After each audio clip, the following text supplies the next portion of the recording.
Madame la présidente, monsieur le ministre, madame la rapporteure, mes chers collègues, forte de ses 1,94 million d'agents, la fonction publique territoriale présente un certain nombre de particularités.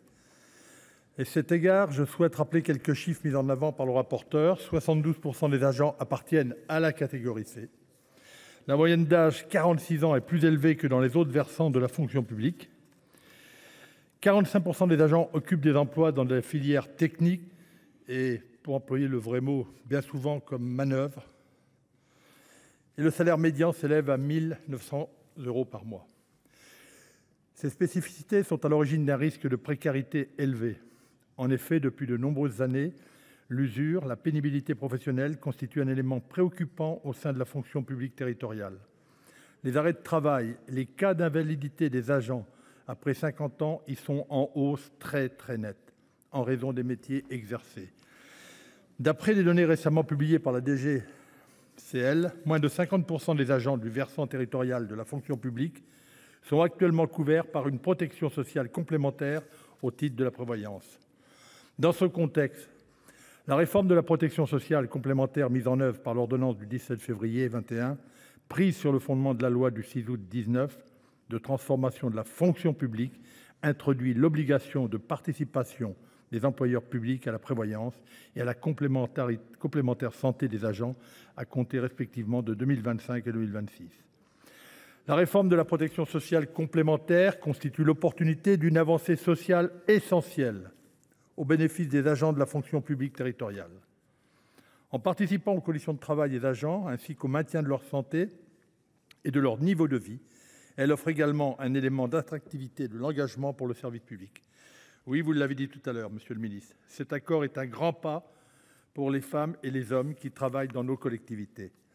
Plus récemment, l'accord collectif national du 11 juillet 2023, signé par les employeurs territoriaux, les organisations syndicales représentatives, vise à poursuivre et à approfondir l'ambition de cette réforme.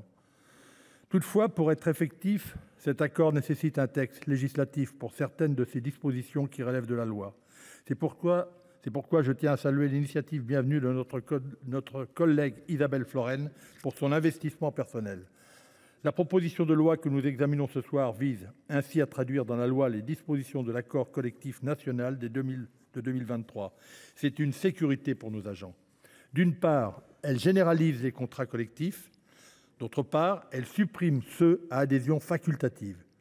Et enfin, elle modifie l'article L827-11 du Code général de la fonction publique afin de fixer le montant de la participation minimale des employeurs territoriaux à la prévoyance complémentaire de leurs agents à la moitié du montant de la cotisation aux primes individuelles ouvrant droit au bénéfice des garanties minimales. Tout en sachant qu'on sait très bien que dans nos petites collectivités, ce sera un véritable problème sur le problème trésorerie, sur le souci trésorerie.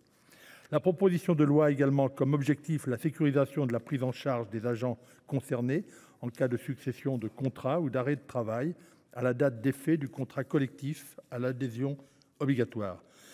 Je partage la position de la Commission lorsqu'elle a souhaité apporter des modifications utiles, comme la sécurisation du régime applicable en cas de succession de contrats ou le report de la date d'entrée en vigueur au 1er janvier 2029 des 3 premiers articles de la proposition de loi pour les collectivités territoriales. Avant de conclure, je souhaite saluer le rapporteur, notre collègue Catherine Di Folco, pour la qualité de ses travaux. Monsieur le ministre, chers collègues, cette proposition de loi, en permettant la mise en œuvre des dispositions de l'accord collectif national de 2023, répond à de véritables enjeux d'efficacité, d'équité, de progrès social en faveur des agents de la fonction publique. Pour toutes ces raisons, le groupe Les Indépendants, République et Territoires votera ce texte.